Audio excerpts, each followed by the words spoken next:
It's a Conspiracy is a proud member of the Alberta Podcast Network, locally grown and community supported. For a list of other fun programming, please check out the albertapodcastnetwork.com, where you can find shows like Armchair Sports.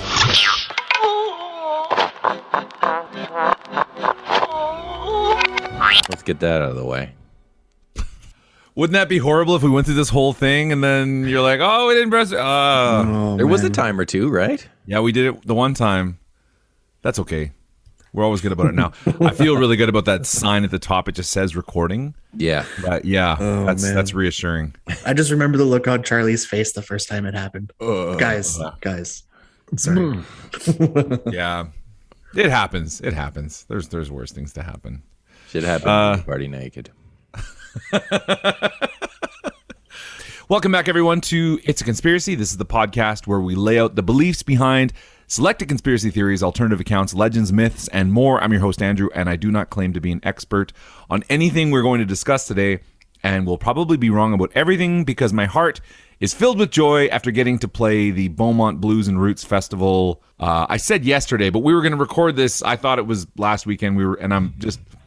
Anyways, I wrote that. So this was actually last weekend, and it was a perfect way to end the summer. I was hanging out with Nathan Burns and Brandon Baker and so many good-hearted people. It was just a little cap for the summer. You had me so worried last week when you were like, one episode today, right? Sorry, man. I put these guys in a panic because I'm like, see you at 11. No, man. I was already in pay-per-view mode. I was like, there's no way in hell that you're getting me off of my game today. I felt so bad because I was like getting it ready too. And I'm like, what's happened? I'm usually more prepared. And you're like, it's next week. You idiot. We're not going to church today. It's Saturday.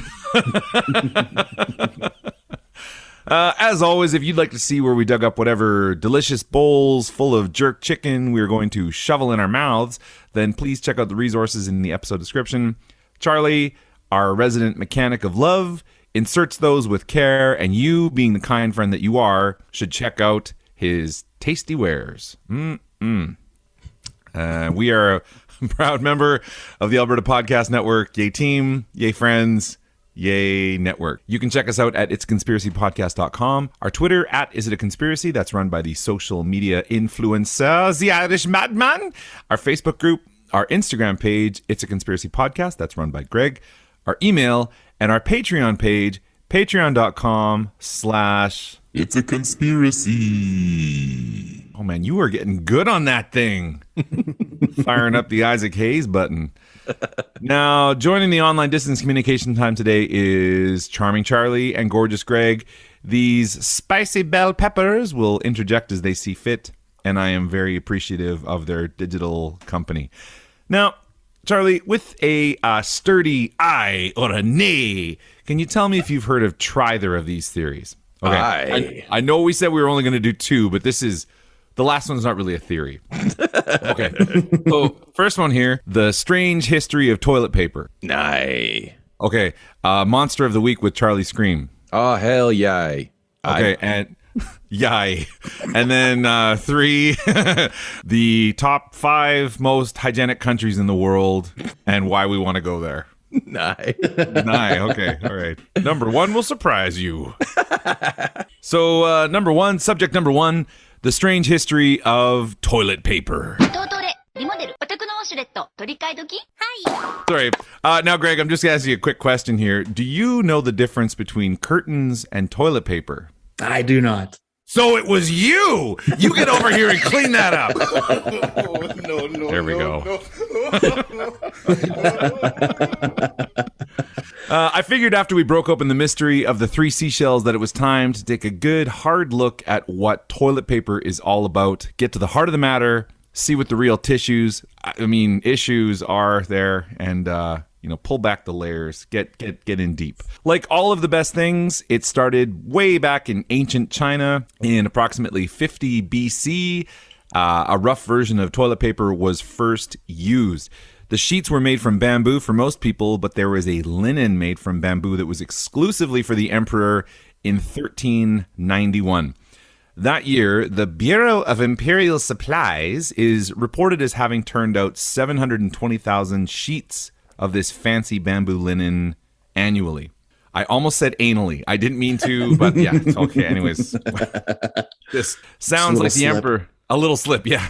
It sounds like the emperor used a lot of this bamboo linen, which makes me think he was perhaps lactose intolerant.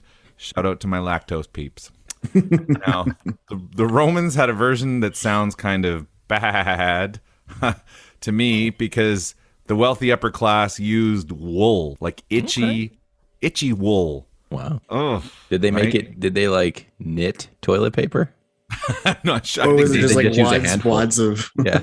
Oh, how did they? Okay, so so I actually wrote this here. One sec. Let me pop down. Just a big old wad of wool. They take a big old wad of wool and they'd soak it in rose water and they'd tie it to the end of a stick and get scrubbing, just scrub away up in there. I wipe myself with a rag on a stick. Yeah.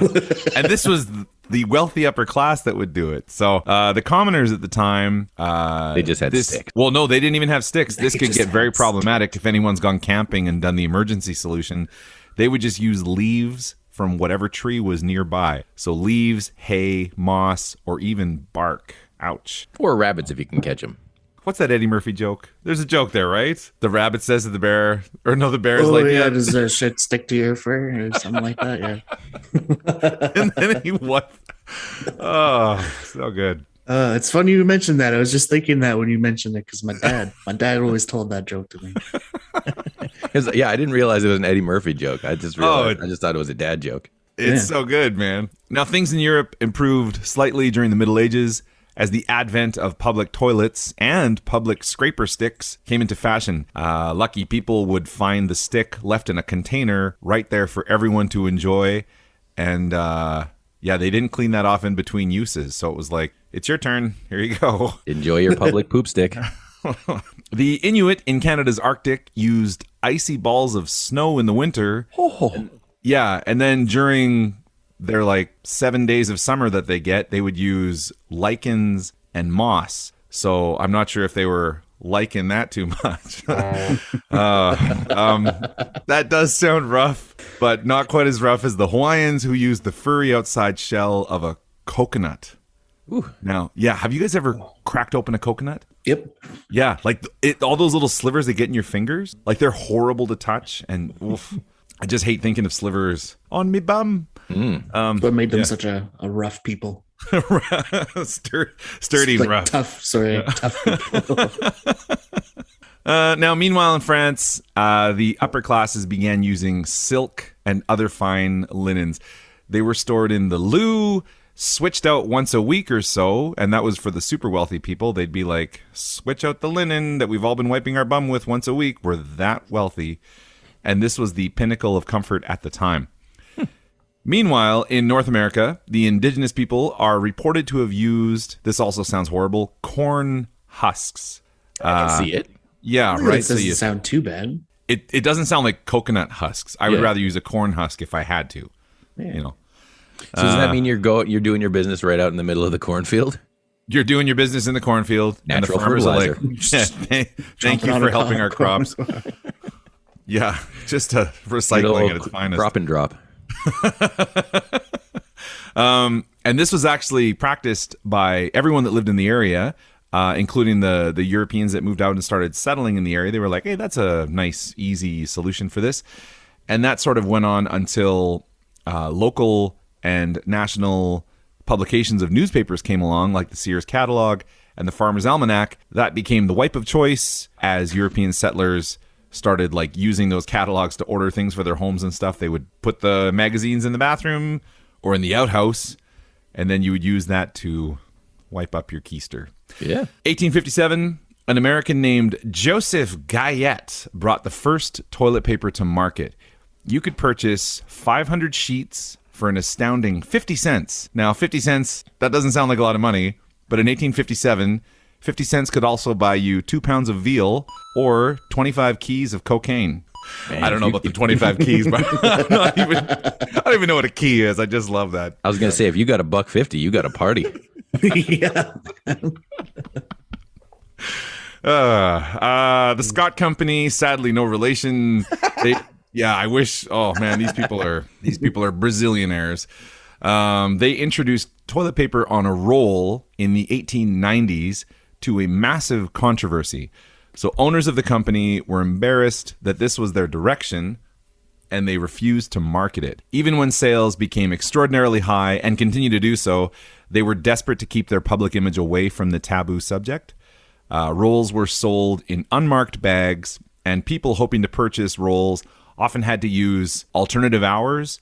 They would have to go to the back door, go to the locked door in the alley, go to the Seachange, or have it delivered to their home like late at night. And that company has become part of an enormous industry that in 2020 sold 4.6 billion. Their sales were upwards of 4.6 billion, which is, that's crazy. 4.6 billion in toilet paper. Yeah. So, Man, it was 2020. It was the great paper. It was a great shortage. We're going to talk about the shortage pretty quick. Oh, man. I wasn't going to include that. And I'm like, how can we talk about toilet paper and not talk about it's now the big thing. It's a defining part of this generation. But I love that someone would be like, anyone walking out with like an unmarked paper bag, they're like, oh, toilet paper, shame on them for what do you got in there? Shame. What do you got in there? I just love it. The only thing sold in a bag. Yeah. You're gonna go home and wipe your bum with that. You got to go to the back door to get something to clean your back door. The current biggest exporters of toilet paper are, so these are the top 5 in the world. China, so they export to the U.S. The U.S. buys 921 million in toilet paper every year. So China has something like 20% of the total exported toilet paper in the world. Germany exports around 320.4 million in toilet paper per year. Italy, 209 million, so that's about 5% of the world market. Just under that is Canada, with just under 5% of the world market is right here in Canada, which I didn't know that we were like the big, in the top 5 for toilet paper, which that's so great. I didn't realize it was a big industry for us. Yeah. Forget oil. We got to worry about toilet paper. That's where the money is, man. Toilet paper. Yeah. The toilet paper sector, people. You just don't hear about them very often. And then Mexico, just under Canada, with about 4.5% of the world market is in Mexico. So, yeah. And these are hundreds and hundreds of millions of dollars in toilet paper. Like, it just kills me. One of Canada's biggest exports to the U.S. Oh, I know, man. That's where we should be. Let's forget this podcast. Let's start making toilet paper. Business is poop. One of Canada's biggest exports to the U.S. is toilet paper, and this was a particularly sensitive point during the North American Free Trade Agreement recent discussions between Prime Minister Trudeau and the artist formerly known as Trump. The Canadians were very clear that the comfy and polite toilet paper flow would halt if this wasn't dealt with properly. So I guess the message is, don't mess with us or we'll take away your toilet paper, which strange threat. But they were like, look, we don't want to, but we'll shut that pipe down. Don't make us do this. Can you imagine that if a country was like, you need our toilet paper, so stop being bossy. Like we'll stop giving it to you. Like that would bring a nation to its knees. Right? And not as long as we got cornfields. Speaking of toilet paper rolls, Seth Wheeler, that's a great name. He's the inventor of the modern perforated toilet paper roll. And he revealed something very interesting in his patent for the product. So he clearly displays in his original patent the correct way for toilet paper to be hung. So I don't know how you guys, I don't know if we've ever discussed this in our relationship. We've gone to some personal places. I don't know if you guys are over or under, but this is kind of the final word on it here. So I'm just going to go ahead and share, and we'll stick this up on our Instagram. Well, are we waiting all the way till opinion time for? Oh, I think we should. Wow, I wasn't going to, but that's a good idea, just in case. Okay. Yeah, I feel like this could get heated. This could get very. Save this for later. Keep your opinions in your pockets. Exactly. We can still be friends, okay? But it clearly shows. Yeah, the original design was over. Right in the patent. Yeah, right there in the patent. That's why they say the proof is in the patent, baby. 1891. What a year. Doesn't that look awesome? But yeah. So anyways, I'll just shut that down now. We shared. That's so nice. Okay, and we'll hang tight on opinion time. I guess that can be our That's a big swing for opinion. Yeah.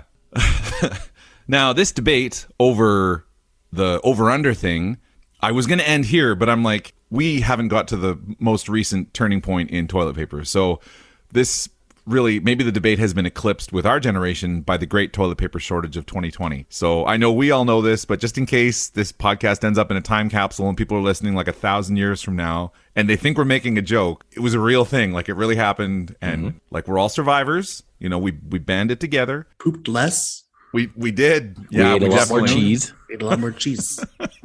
As the fears around COVID-19 began to swirl around the globe, an interesting international phenomenon went right along with it. There was a sudden rush to make sure that you had enough toilet paper in the event of a full-on lockdown. So we were seeing like Italy being locked down and different countries, and everyone was kind of like, if we're on lockdown, we needed enough toilet paper, canned food, fresh water, stuff like that. It was like, that'll be fine, but toilet paper. Psychologists around the world made comments on what the fears were, and it seems the collective agreement is we're willing to put up with a lot, but the basic comforts of what is collecting things coming in and out of our body is way more precious than we realized. Like, we'll put up with a lot of oppression, but if I have to use something other than my favorite toilet paper for blowing my nose or wiping my bum or whatever, then like, that's too far. Like, that's when civil war breaks out. Now, for example, and this is real. Check out the links. In Australia, there was a cafe that accepted, during their lockdown, they accepted rolls of toilet paper as payment. What? So you could go in and take a roll of toilet paper and get a cup of coffee. In Hong Kong, a group of armed men stormed a grocery store and got away with 600 packs of toilet paper. And a pet store in Dornberg, Germany, set up a makeshift drive-through to sell single rolls.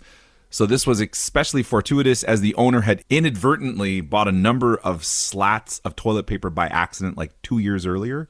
Like, he'd meant to, I don't know what somehow he ended up buying like an enormous amount of toilet paper. He's like, what am I going to do with all of this? He was just waiting. That wasn't a mistake. I ordered 20 cases and I got 20 pallets. Or pallets, right. Yeah, pallets, not slats. So pallets. And so he got like a grocery store delivery. So he set up a drive-through at his pet store and just made all of the, I want to say Deutschmarks, but I think they use euros in Germany. So he made all the money. He made all the currency. A number of people have suggested that the panic was set up by big toilet paper influencers in the world, but that might not be true. So profits did spike in January to February of 2020, but the companies were not able to keep up with the sudden increase in demand and went into overtime to produce more at the sort of diminishing number of factories that were still able to produce them. They weren't prepared for the demand and seemingly were caught as unaware as everyone else. So the spike in January and February actually did settle down through the year, and it was kind of a relatively normal year in sales. So it seems like they were like, we didn't know everyone was going to go toilet paper crazy. What? Yeah, for sure. That's what they say. Yeah. Right. The government forgot to tell them, you guys might be a little extra busy this year. Wouldn't it be interesting to find out how toilet paper is made? Like, I have no idea. It's like that's a whole different podcast. That's a whole other podcast. Yeah, that'll be part 2. All right, so that's the fun history of toilet paper. Andrew, I got to tell you, I thought that was going to be a shitty subject, but actually, it was quite charming. Oh man. Oh dear. So, what are we drinking here? Have we all got something to talk about for what are we drinking time on the sharing circle? What are we drinking? I can tell you what I'm currently drinking. Well, you can tell me something that you have drank recently as well. It doesn't have to be, I feel like we've switched roles in this. You used to tell me that all the time. You don't have to be currently drinking it. Greg, you go first. Okay, I'll go first. Charlie's going to dig something up real quick. I'm drinking, I don't know if it was legal, if my mom could bring this back or not. But anyway, I'm drinking some coffee from yeah, it's very delicious. It's dark roast. I'm pretty sure it's organic. If not, may have been used at some point to hide cocaine. Oh, hey, wink, wink, nudge, nudge. Nice. 50. I'll take 50 cents worth, please. Thank you. Seachange put out a new beer called the Pegasus. It's a Pilsner. It has this amazing logo on it. It is, I mean, I'm biased. I'm always talking about those guys anyways. But that Pilsner is spectacular. I think I might just be like a Pilsner guy in general, like Pilsner beers. I love them. Mm-hmm. And I will stick a picture in the, it'll be up on our Instagram as well. The can, like with the design. Is that the one they collaborated with Sepp's Pizza? Maybe. It was like a black horse. Yeah. With like a huge, the can was like just glorious. Yeah, I love all the collaborations that they do. Mm-hmm. Speaking of collaborations, how's Charlie doing? Hold on. It's just frustrating because the place I'm trying to bring up the beer that I drank last night, it's not giving me an easy description. I've actually got something more than the tea I'm drinking out of my It's a Conspiracy mug. Well, available at oldmandesign.com. And I'm wearing an It's a Conspiracy t-shirt available at oldmandesign.com. Bruh. All right. Well, this is the best that I can find. What was I drinking? Well, I was drinking some Coliseum. What the fuck is it? This is Coliseum? So frustrating. I'm trying to say what this is. What was I drinking? Well, I was drinking a Coliseum Blonde Ale from Arcadia Brewing Company. Oh. It was a light-bodied, easy-drinking blonde ale, delicately hopped and well-balanced bitterness, brewed in honor of the Coliseum and every beer that accidentally rolled down from the nosebleeds to the upper terrace. That is pretty great. Coliseum Blonde Ale. I miss Rexall beers, man. The hallucinogenic Rexall beers? Oof, baby. Two of those? Damn. I don't miss the beers there, but I was at the, yesterday I went to the Imagine Van Gogh thing at the Edmonton Expo Center. Mm-hmm. And I drove through the Coliseum to get out of the parking. Mm-hmm. And just driving around there, I'm like, oh man, all the memories in the Oilers games and just, so good. And it's all kind of overrun now, like with weeds and everything. It's not really being taken care of. Like it's just kind of this big abandoned building. So hats off to Arcadia Brewing for a nice memorial beer. Throwback. Yeah. Yeah. I always love that name too. That's the best name for a stadium. For a Coliseum. The Coliseum. Yeah, it's great. And then they changed its name to other less cool things. It was embarrassing. The Skyreach Center. Skyreach Center. That's what it was called when I was a child. There it is. Coliseum. All right, well, that's going to take us to ad numero uno. ATB, built to help Albertans. At ATB, we make banking work for you by offering both expert and practical advice in saving, budgeting, and paying off debt. And though your financial situation and the economy may change over time, you can be confident that your money is safe and secure with ATB. We have a history of doing what's right for our clients, especially when times are tough, because ATB was built to help Albertans. For more information, visit atb.com. That's atb.com. I forgot it. Sorry. That's going to be, this is subject number 2, a Charlie Scream Monster of the Week with Charlie Scream. Oh, hot damn. Okay, well, last time we talked about the Snallygaster from Maryland, if you recall, you gentlemen. Oh, I do. And that led me in talking about it. He had a mortal enemy. And I figured to go down that rabbit hole, that's who we're going to talk about today. But in doing so, I think I may have inadvertently found a theme for the entire season, because there's something in the water up there in Maryland. Because they've got all kinds of creepy things in their woods. So that's the little teaser for the season. But today we're talking about the Dewayo or Dwayo. So let me see. He hails from the woods of Maryland. He's the Dwayo is a wolf-like creature with features so it's got like the pointy nose, it's got like the wolf face, it's got a long bushy tail covered in dark fur. But here's the thing, much like a wolfman, it walks upright, standing about 6 feet tall. It makes noises like a human, and even uses its front legs like arms. Sightings of the Dewayo are primarily reported in West Middleton, Maryland, but sightings have also been reported in the Wolfsville, Maryland region, and that seems like a layup right there. Where's the Wolfman come from? Wolfsville. It sounds like just some lazy horror writing right there, you know?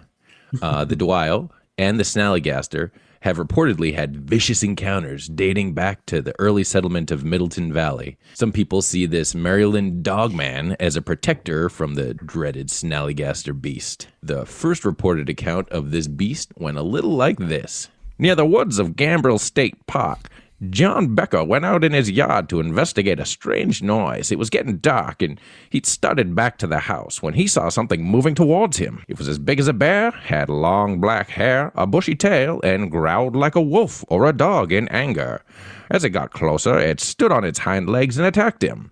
Becker fought the creature until it ran into the woods, leaving him, his wife, and children in horror. Deciding to remain anonymous under the alias of John Becker, he filed a report with the state police, telling of an attack by a mysterious monster that he called Dwayo. This initial sighting opened up the floodgates to more reports, calls, and letters to the newspaper. And the next summer was the next major sighting, reported by someone only known as Jim A. Perhaps the A stood for alias. I'm not sure. Maybe it was just as pronounced Jimmy. Jimmy. They just messed it up when they put it in the paper. I said my name was Jimmy. Oh, that's what happened. Clearly.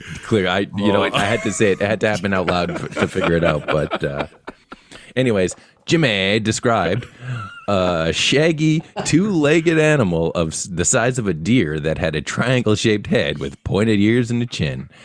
It was dark brown in color, and when it approached, it made a horrid scream and backed away from the man. Jimmy went on to say that the creature had an odd walk as it retreated. Its legs stuck out from the side of the trunk of its body, making its movements appear almost spider-like as it backed away.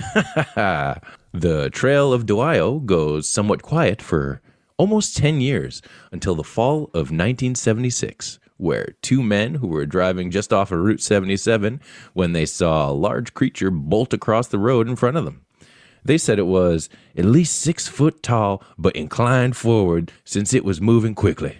Its head was fairly large and similar to the profile of a wolf. The body was covered in brown or brindle-colored fur, but the lower half had a striped pattern of noticeable darker and lighter branding. The forelegs were slimmer and held out in front as it moved. The back legs were very muscled and thick, similar to perhaps a kangaroo. That was not a hominid-type creature. It did not have the characteristics of an ape. It was much more similar to a wolf or a ferocious dog. However, it was definitely moving upright and appeared to be adapted for that type of mobility. I was particularly impressed by the size and strength of his back legs, the strips on the lower half of the body, and the canine wolf-like head. And yet another such report took place in 1978, where two park rangers were doing their thing near the Cunningham Falls area when they encountered, quote, a large hairy creature running on 2 legs. The origins of this werewolf? This kind of creature dates from way back in the late 18th century in both Dutch and German folklore tales of the Hexenwolf. So that's the Dewayo, the Maryland Wolfman. The Hexenwolf. What a great Hexenwolf. Yeah, that sounds pretty good. So good. I can't believe that there's not, like, you know, all the cheesy monster movies that we like to watch. I can't believe that there's not, like, a movie called Hexenwolf versus Snallygaster. Yeah, forget Mega Crocodile and all that stuff, right? Let's get to the Hexenwolf. Oh, so good. Well, that's going to take us to subject 3. I said 10, but it really goes only 5. So the 5 most hygienic countries in the world and why we want to visit them.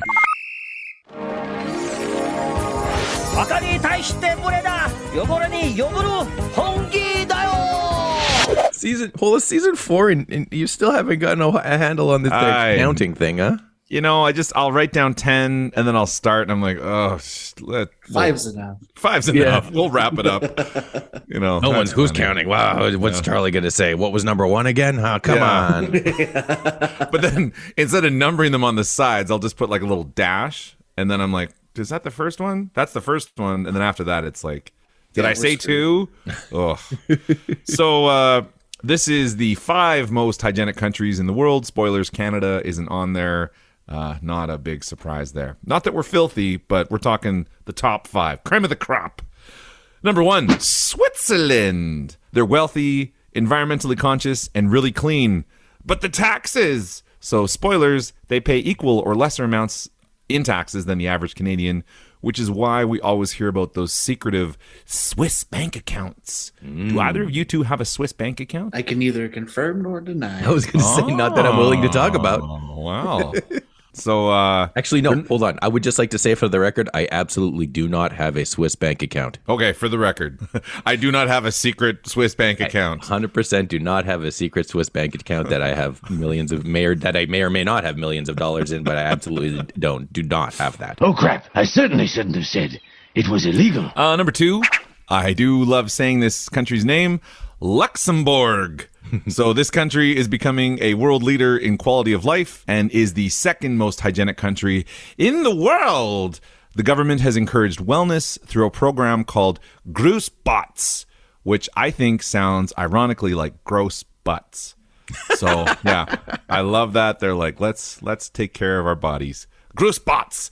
Now, so I'm going to give you guys a little question here. So there are 3 official languages in the Luxembourg. So there's French, German. Do you guys want to take a guess at what the third language is? Flemish? It's not Flemish. That's a good guess. Chunks? What were the first 2?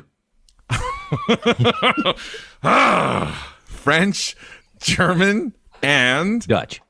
not Dutch. Okay, good guess. You guys, this is a real language. I listened to it. Actually, I'll stick in a little clip here. Ich komme ursprünglich aus Luxembourg, also c'est Luxembourg. So the languages in Luxembourg are French, German, and Luxembourgish. That's a language. I know.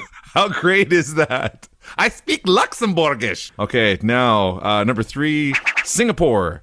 The country that banned chewing gum is the 3rd most hygienic country on the planet. You can be arrested for littering, and there are dark web urban tales regarding the cruel fates of foreigners caught urinating in public. That's a real thing. If you get caught peeing in public in Singapore, you'll never be heard from again. Well, there's a simple way of that. Just don't get caught. Yeah. Just be sneaky, damn it. I guess you got to be sneaky. Yeah. But I think they put your head on a pike at the airport. So they're like, this is what happened to the last guy. Yeah, they just wave it Don't at pee while you're here. You gotta hold it. Yeah. Hold it in. Number 4. This one makes me really happy. The Czech Republic. Number 4. So strong. It's hard to believe this, but most countries cannot actually claim that all of their citizens have access to clean water. So the Czech Republic are one of the few countries in the world that can actually say that. They also rank higher than the international average in health, hygiene, sanitation, education, and civic management. Coincidentally, respiratory diseases like asthma are among the lowest in the world. Isn't that crazy? So, yeah, it's almost like they're related. And number 5, the Germany. So no shocker here. They're in the top 5. They are super clean, highly organized with recycling, and they just bloody love their little nature hike adventures. And story time, guys. I know, look, riveting man of the world here, no big deal. I can attest to this as my wife and I saw the absolute blistering madness of Oktoberfest. And Okay, we went back the next morning because we're like, we want to try some food, want to go when there's not thousands of people. And like it was as insane as you think it was. And we went back there just a few hours later and it was like spotless, tidied up. You'd never know there was thousands of people just vomiting everywhere like hours earlier. You showed up being all like, hey, when does the event start? Yeah, it was amazing. Like, I don't know, like a crew of robots from like the Fifth Element just like came out and like it was amazing. They have to make that noise at that festival I hope so. when they're roboting around. Yeah. We went into this one like kind of beer house and everyone was like swinging back and forth singing these songs and like cheersing each other with these huge glasses of beer, and this guy was conducting this band at the front and he must have been about 70 and he would conduct the band and then everyone would start chanting something like Prost, Prost, Prost, and he would chug the whole beer and everyone would just lose their minds screaming at this guy, and then he would conduct another song and I saw him do it 3 times. He would drink another one, and everyone would lose their minds and scream. And I'm like, how is he not going to the bathroom? Like, Where's it all going? Where is this going? Is. I was like, he's probably just going to the bathroom up there. I mean, it depends. No. But it was great, and that guy had some chug skills. So anyways, that's 5 real hygienic countries that I would like to visit. You guys want to go to Luxembourg? Yeah. You guys like? I do now, yeah. Oh man, Gonna you'll have to brush up on your Luxembourgish. That's it. Damn rights I am. I wonder if Duolingo can do that. Oh dear. All right. Well, that's going to take us to advertisement number 2. This episode of It's a Conspiracy is brought to you by Park Power, your friendly, local utilities provider in Alberta, offering internet, electricity, and natural gas with low rates, awesome service, and profit sharing with local charities. Winter is coming, and energy usage for all Albertans will be increasing, so now is a great time for listeners to look at their utility bills and ensure that they are on the best plan. Albertans have a choice who they pay their utility bills to. Park Power is happy to provide free, no-obligation comparisons. If you decide to switch providers, it's easy, and you can feel good knowing you are supporting a local business and helping to give back to our communities with your utility bills. Learn more at parkpower.ca. Opinion time, opinion time. Hey everybody, it's opinion time. Okay, and we are in opinion time here. Now, Mr. Scream. Actually, no, we never start with Greg. Mr. Gorgeous Greg. Hold what on. was our first... Oh, I was gonna say before we go to our TP opinions, maybe we should do it backwards today. So that, because the toilet paper one's going to be the big swing. That's going to be the most talked about. we probably won't want to talk to each other after we fight over that. So yeah, that's well, probably we're going to get into the TP, and it's all going to unroll. Okay, well then, so Greg, what was our last subject? Was Luxembourgish a real language? Okay. And Andrew, what was our second one? It was the Dewayo. Hey, correct. And I loved like the kind of American accent you were doing. It sounded like Patrick Stewart doing an American. You got to do quotes. Dog. Yeah, you got to do quotes and accents, right? You've taught me this. You said you forced it upon me. You were like, listen, you have to do quotes and other accents. Otherwise, no one's going to know it's a quote. It's the oral version of quotation marks. If That's you're right. like, listen, Charlie said, I just, it makes more sense if there's like a character. You can tell it's different, right? It helps your brain. And then Mr. Scream, what was our first theory then? The lowdown on TP. What is it? How does it work? How do you use it? So, Charlie, do you want to go to Luxembourg and Hell use yeah. the bathroom? Yeah. Have you guys ever been to any of those countries? I'm just...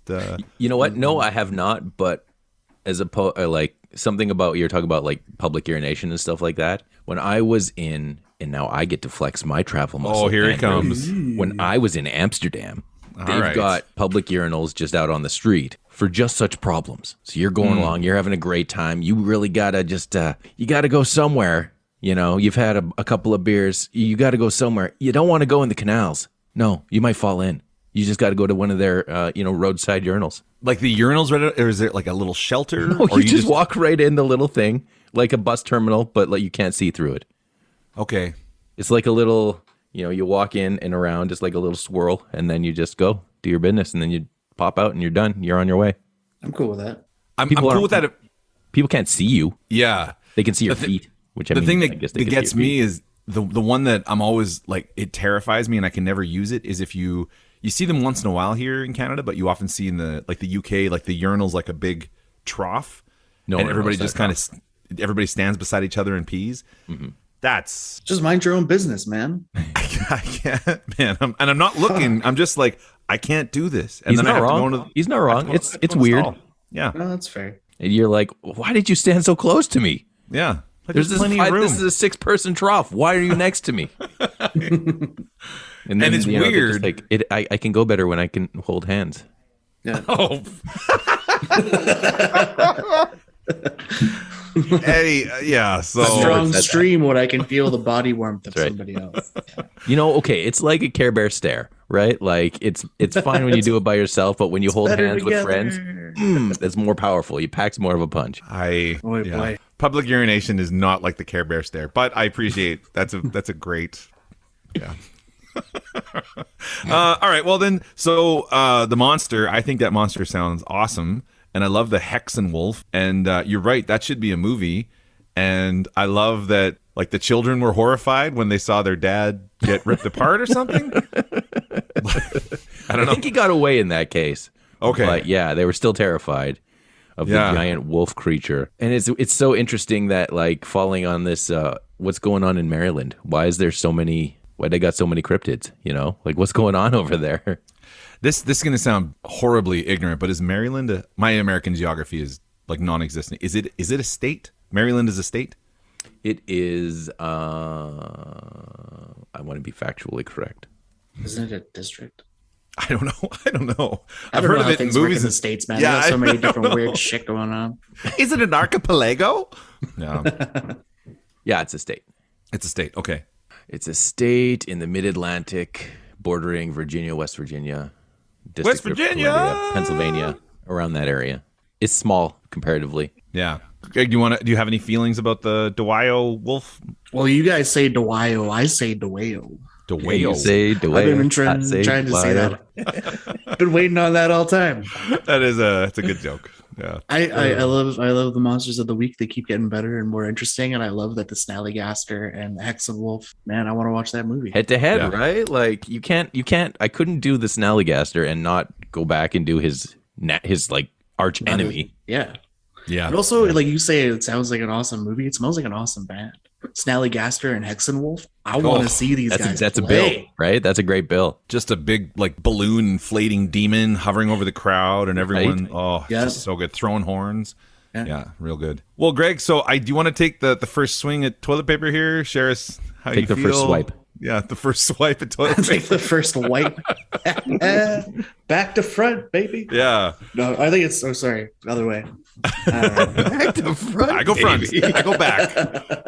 I go inside out. Side to side. I don't know. What am I supposed to say? It's been a part of my life for at least 30 years. I'm really interested in the bidet. I've never tried one, and I want to. I hear good things. I'm into it. You've never tried a bidet? No. Huh. I have also never tried a bidet. And thank you for asking.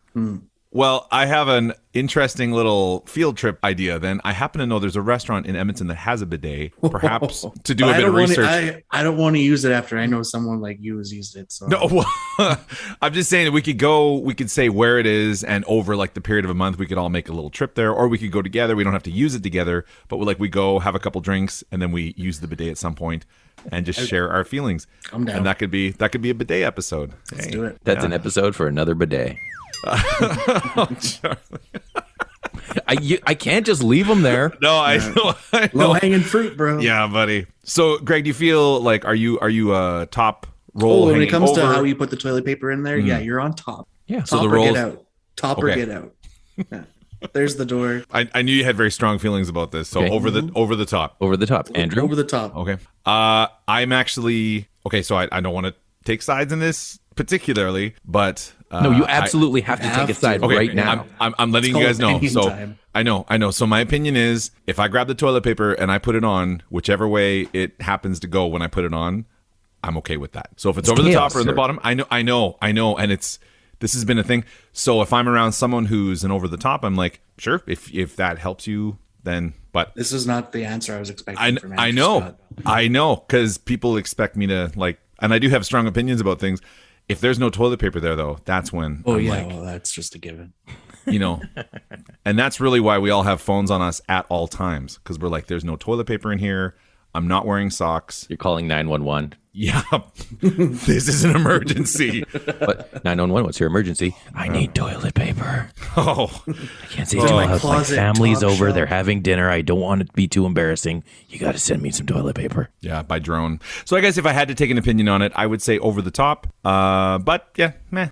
I'm shook right now. Square on the fence. I know that's terrible. It's ridiculous. Over the top, or get the hell out of here. That's right. That's right. You know, there are some people who say that the people who are anti over the top, who are under the bottom, out the back, they say that there's a chance that if you have it over the top, that's a perfect little hiding spot for deadly spiders. Good Lord. That you could be just going to wipe your butt, and then some deadly spiders just gonna pop out and get you. So did some Australian person tell you that? Yeah, man. Yeah. Because that's the only time that I would Yeah. believe it. You go, yeah, over the top, mate. You look out a spider in there. Yeah, it's not like the spider can hold on to the toilet paper with its magic fingers and under the bottom.